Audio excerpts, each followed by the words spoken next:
Dunay mga impormasyon nga nagkatagkaroon sa social media kalabot sa mga pagpangdagit sa Davao City.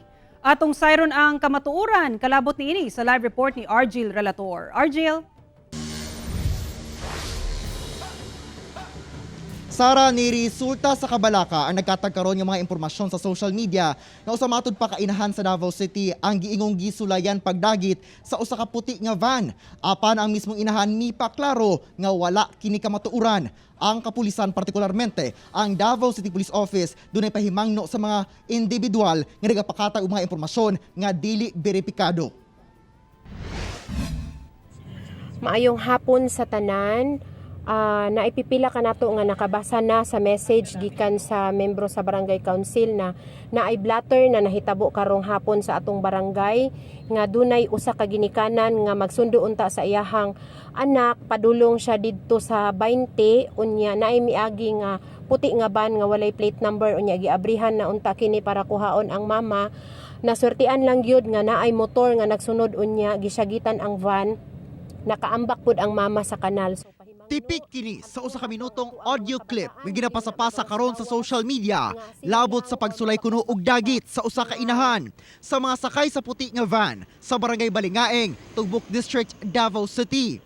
Buta nga nakapahadlok og nakapabalaka sa mga ginikanan nga naghatod sundo sa ilang anak sa eskwelahan.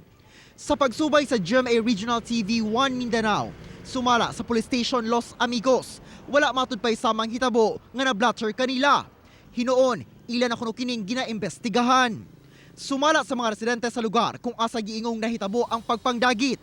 Doon na matod pa yung mga residente nga nakakita sa pagsulay sa pagdagit sa usa ka babae. Nakikita kay driver po diri Sa nila?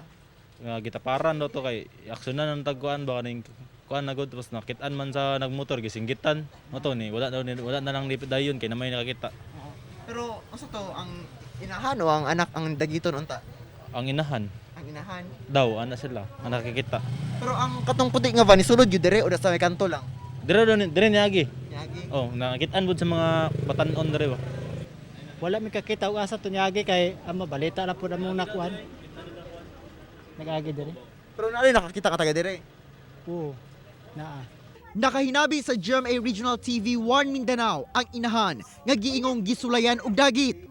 Ug bisan siya nakurat kuno sa nanggawas nga istorya kalabot sa nahitabo kaniya. Naghatod ra kuno siya sa iyang grade 2 nga anak sa eskwelahan alas 12 sa udto. Diyang doon na siya nakasugat nga van sa iyang pag-uli.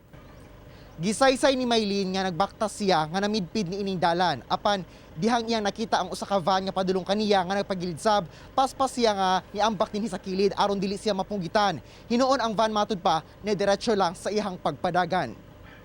Bluton po ni abritong kuan sa sakyanan. Bali ni kuan na siya ba kung wa ko nilikay ato maligsan ko. Oh, mora pud to. Muna nag-aware ko sa principal dito, ma'am, ko among mga anak kay syempre sir madugtong-dugtong ba nimo ang panahon karon nga ginaana sa social media. Na usong kidnap ana bitaw. So nag-aware ko sa maestra sa eskwelahan na mong principal nga, ma'am, pwede ba among anak ayaw pagaw sa og way sundo. Oh, way ginikanan nga mo kuan dito ngoy ako anang anak. Mura pud to din. Ana ang principal nga iparikod lang na sa barangay para mag proving ang mga barangay tanod. Nadugang-dugangan lang matud pa ang istorya, labi na karong dunay laing mga post-sub labot sa mga giingong nangawala. Madugtong-dugtong maguni mo sir. Mo to nga kung basin kidnapper to or unsa ba kay wa may plate number. Pero wala po kagihunungan sa van. Wala hinay ra pud siya mura siya gasaka og kuan bunto bakilid ana. Nahinay ra jud siya hinay. Or nakatulog ba to ang driver? Gilimod sab sa kapitan sa maong barangay nga dunay nahitabong pagpangdagit, human niya na hinabi ang maong babae. Hinoon gikumpirma ni ini nga ang usa ka barangay kagawad ang naghimo sa maong audio clip sa tinguha kuno nga mahimong alerto. Gipalupad lang po dito sa iya ha unya pagkaman siya mo nagpost unya medyo dili pa kayo kumpirmado gipost na. Nga unta to dapat una nimo i-post kumpirmado nga ingon ana gyud. Gikumpirma sab sa Davao City Police Office nga walay nahitabong pagpangdagit sa tibuok Davao City. Nanawagan mi nga kung pwede ihunong na nila ang mga fake news. Dili gyud maayo, dili makatabang ka nato. diri sa ato ang syudad ang pagpakatag niya ng mga fake news, no? Tungod kay ang kamatuoran mao kana siya imbestigahan na to. Yes, adunay report pero dili siya kidnapping o walay ban nga nagapangwa og mga bata. Sara, ginasubay na karon sa Davao City Police Office kung kinsa man nagapakatag og mga maling impormasyon labi na sa social media kay lagi posible sila nga mag-atubang og silot. Sara. Okay, dagang salamat, Argil Relator.